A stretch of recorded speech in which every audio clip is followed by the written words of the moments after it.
May it please the Court. My name is Nicole Moskowitz. I represent Pablo Salazar. Counsel, would you like to reserve some time for rebuttal? Yes, 3 minutes, please. Now, this was a foreclosure case in which judgment was entered upon a motion for summary judgment. The appellant then filed a motion to vacate the sale and the judgment based upon the fact that he had been told by the bank that he was on review for loan modification and was told not to worry about the summary judgment and that the case would be resolved, and the bank was overwhelmed, and that's why it was taking a long time. And upon the motion to vacate the judgment, the court withheld the issuance of title pending an explanation from the bank about why, the loan modification has taken so long. Denied the motion, correct, to set aside the judgment? Correct. So what jurisdiction was left at that point? Your Honor, the judgment specifically reserved jurisdiction to enter further orders that are proper without limitation. Well, but that wasn't my question. The judgment was final. There was no appeal. If we view the motion filed by your client as a 1.540, which is the only thing that could possibly attack the final judgment, correct? The judgment became final. There was no appeal. It was over in March of '09 at the latest, at the absolute latest. Okay. The only way to attack that judgment, the judgment, was by filing a 1.540, correct? Correct. What basis? You filed what? Something. It really related to the sale. Okay. So being generous and treating that as the only authorized motion that could possibly be filed as to the judgment itself, the motion was denied, correct? Correct. What jurisdiction did the trial court have at that moment to do anything? Well, Judge, I believe that the court had jurisdiction from two different places. First of all, from, as I said, the judgment itself retained jurisdiction to enter orders that were proper without limitation. And in a court of equity, the court can fashion. That is to sell the property and to enforce the judgment itself. This is a friendly question. Sorry? This is a friendly question. Okay. What jurisdiction, other than to enforce the judgment itself, or to have something to do with the sale of the property, did the trial court have to affect the final judgment itself? Well, Judge, under 1.540, the fifth part, I believe, says that judgments can be vacated that where it would be inequitable for them to have prospective application. So in a case like this... Counsel, have you got any case that is anywhere close to saying that a party can come and say to a judge, I'm trying to renegotiate my loan, please disregard a judgment that has become final? Any case from any jurisdiction, anywhere. I don't. What case do you have under that provision of 1.540 that would even suggest that it applies to a circumstance such as this? I don't have any case, Judge. Okay, so let's assume for the moment that you didn't have a valid 1.540. And anyway, the trial judge denied it. He said, denied. Denied. It's over. Is this judge... What was left? What was left? What was left? What jurisdiction was left for the trial judge to do anything in this case? Judge, in a court of equity, the court can fashion remedies to fit the circumstances. Well, we sit as a court of equity. Are you saying that I think that maybe it was something unfair happened? And I can just say, excuse me, I don't think that was fair. And I'm just going to unravel a final judgment because I personally, the court of equity, I just don't think that's fair. Do you think that a court has that power, inherent or otherwise, to do such a thing for a judgment that has become final? Well, Judge, I think, though, what happened here is that when we're looking at why the judge ended up dismissing the case is because the bank failed to follow He didn't dismiss orders. this case. The judgment was final long before that order of dismissal was entered. So I'm asking you, dismissing what? What did the trial judge dismiss? He denied the 1.540. Maybe there was something about the sale. Did you make a claim that there was an irregularity in the sale itself to withhold the certificate of title? No. So that really is my question. What is it that was being dismissed? If the trial judge, if it was over, and you couldn't affect the final judgment or the sale, what was being dismissed? Well, it's our position that, well, first of all, when he did dismiss it, that he was no longer able to enter any other further orders. Well, what was he dismissing? Well, that the judgment as well fell with the dismissal. I'm sorry. That the judgment as well would fall with the dismissal. How is that earthly possible, counsel, when the judgment became final, when the 1.540 was denied?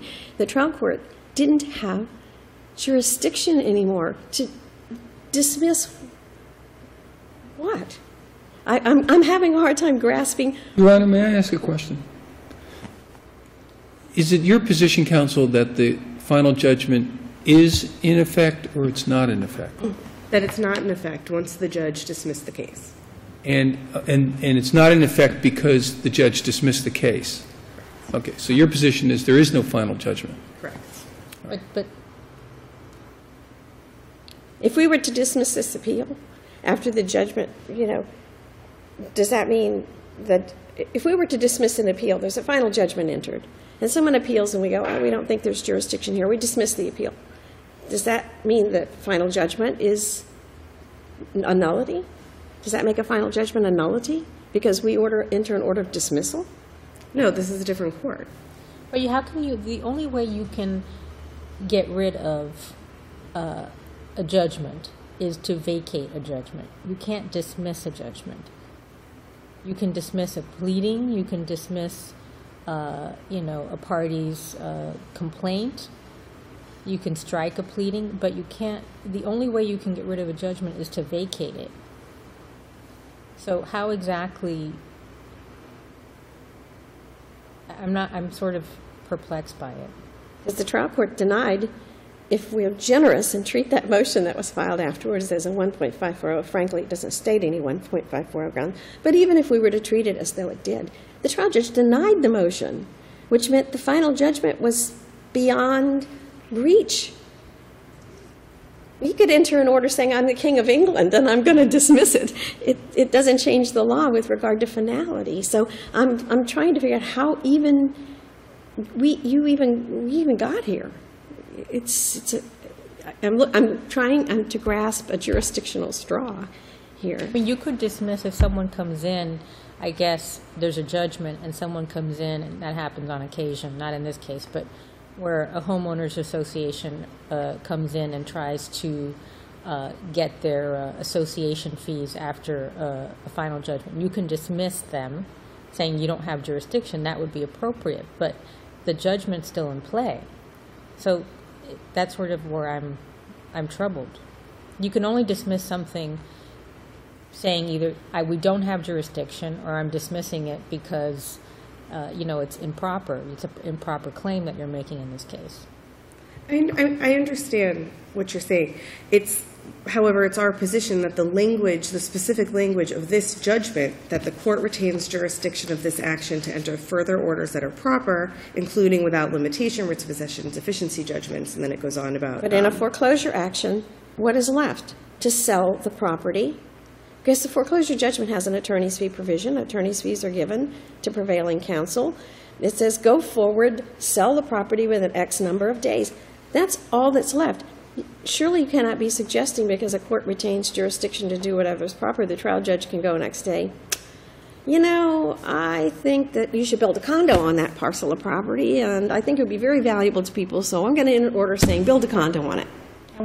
That's not the kind of jurisdiction that a trial judge has the power in a mortgage foreclosure to hang on to. He's got to sell the property. So there was nothing left for this judge to do except to see that the sale took place, a fair sale took place. And there's no claim that anything was wrong with the sale itself. It was, no claim was made that there was. So there was nothing. There was no jurisdiction left. So let me ask a different question. What authority does a trial court have, any trial court have, to order one party to negotiate a settlement of either a mortgage or anything else with another party? Judge, He didn't have to order them to settle or to approve a loan modification. The bank could have just denied the loan modification, but they didn't do anything. So the court, in the interest of equity, wanted an explanation as to why nothing had been done. I don't think that it's the same as the case where you give an explanation because we don't like him, and we don't want to give it. We don't want to do it. And so then what? So then what is the authority of a trial judge? I guess my question is, what business is it of a judge post-judgment in a circumstance like this to even make such an inquiry? What authority does this trial judge have to even dabble in this? Well, Judge, if the appellant's actions were based on representations from the bank, which they were here, and him not taking any action with respect to the motion for summary judgment, I think that gives him authority. That's prejudgment. That's prejudgment. That's water over the dam, under the dam, whatever. It's done. And I would submit to you that even prejudgment, it is perhaps none, until you have a deal, it's none of the trial judge's concern to force a deal on anyone. I agree with that they cannot force a settlement, but I think that there might even be case law in this area. I've read it. But courts order parties to mediation all the time. That's not an unusual circumstance. Judgment is done here. Mortgage foreclosed. Mortgage nullified. Note nullified. It's final. So there's nothing to mediate with regard to that mortgage. Well, I think it's also important to remember that here the plaintiff, when the case was dismissed, whether or not the judge had jurisdiction to, obviously, it's our position that he did. They didn't file any appeal. They moved to vacate that order, and then they filed a motion for rehearing on their motion to vacate, but they never appealed that dismissal either. I'm not sure that it's appealable to start with, but it's extra jurisdictional. Parties don't confer a jurisdiction on a trial court by trying to resolve a problem where a trial judge may not have any jurisdiction. Parties don't do that. Let me just, we've held you over and we've asked you a lot of hard things. Your position is that when the trial court finally said this is over, I'm not doing anything else, I'm done, dismissed, your position is that the trial judge vacated the final judgment of foreclosure, which entitled your client to attorney's fees, and that a trial judge erred in not giving you fees for everything, through the final judgment, the mortgage foreclosure, the whatever happened afterward. Is that yes, the for argument? Everything that we had accrued fees for. Thank you, counsel.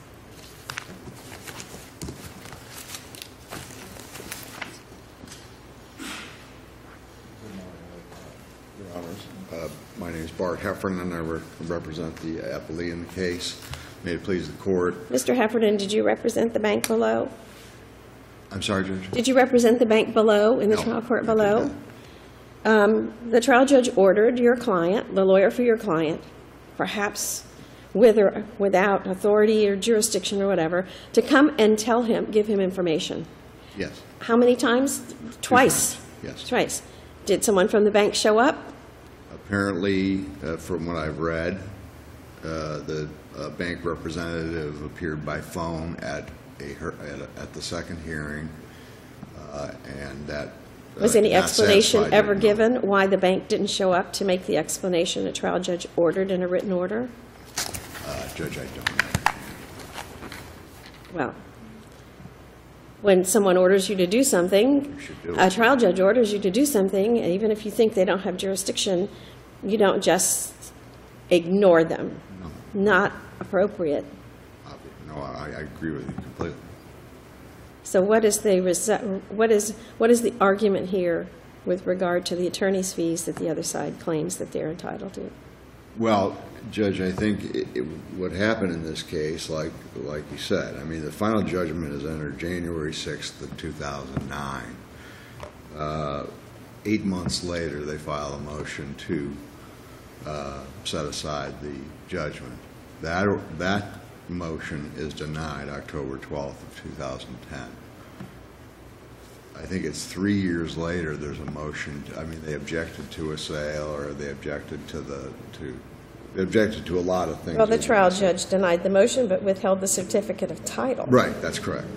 And then they filed this motion, the motion to dismiss, based on the fact that the bank didn't come in with a representative. Well, as Your Honor was correct in saying, the case was over.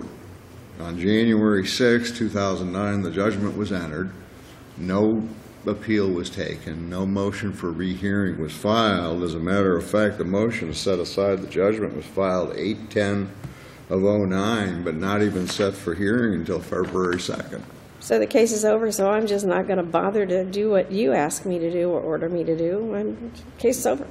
Well, we know. Well, then the judge sanctioned us.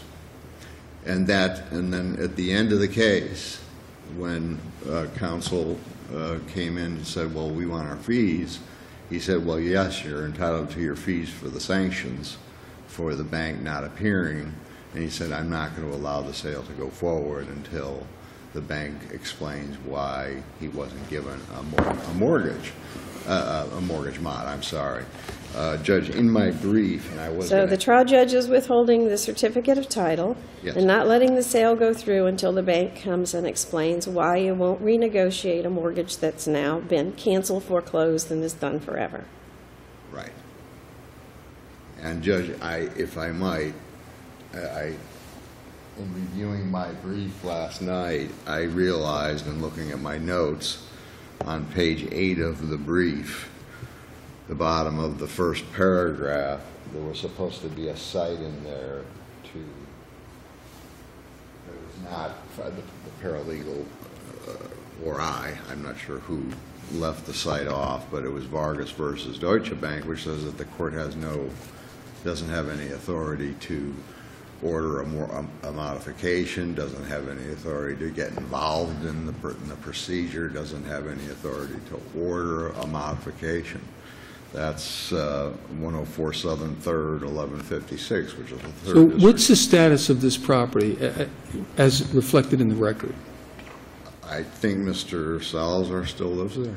They're holding up the certificate of title, if there is still one. The Yeah. mortgage has been foreclosed ages ago. Yes. There's nothing pending, and because this certificate of title pursuant to court order is being held by the clerk, correct? That's correct. Anything further, counsel? Did you cross appeal? No, I didn't. So that's okay with Should you have. that the certificate of title is being held? No, we would like to get the certificate of title. Well, is there something left to be done down below? Has the fee sanction been ordered yet? The attorney's fees haven't been ordered on the sanction for not showing up. Is that correct? Correct. The amount. Correct. So other than a dismissal order, which still says there's fees to be determined, it's not over yet, correct? Well, the foreclosure's over. But the sale has not been, because But it's the being withholding held of- up by the trial court's The amount wanting of the to- sanctions has right. not been determined. But other than Explanation. that, the final judgment is final. Well, I think I understand this case. Thank you, Hope I counsel. didn't confuse you No, more than... thank you. We're not confused. Okay, Thank you, counsel. thank you. Any rebuttal, counsel?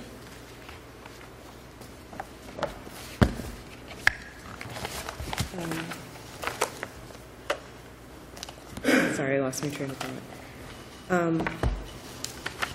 Just briefly, at no time do I think the lower court was ordering plaintiff to enter into the loan modification, which I think is different than the case cited by... And why would you ask them, why haven't they done it? What business, to satisfy your curiosity as to why banks aren't renegotiating loans with people? If a court doesn't have the authority to effectuate a loan modification, holding up a certificate of title literally for years to answer the question of why aren't you modifying a loan, what was the point of all that? Well, I don't believe that it's any different than if a party doesn't go to mediation and the court wants to ask the But party why this they is didn't go to water over the mediation. dam. That's This is- pre-judgment. I understand. And Counsel, also, I just- think I understand your position. And just also for the record, there is a case from this court, a recent one called Central, which deals with what does it mean when there is a reservation clause in these judgments.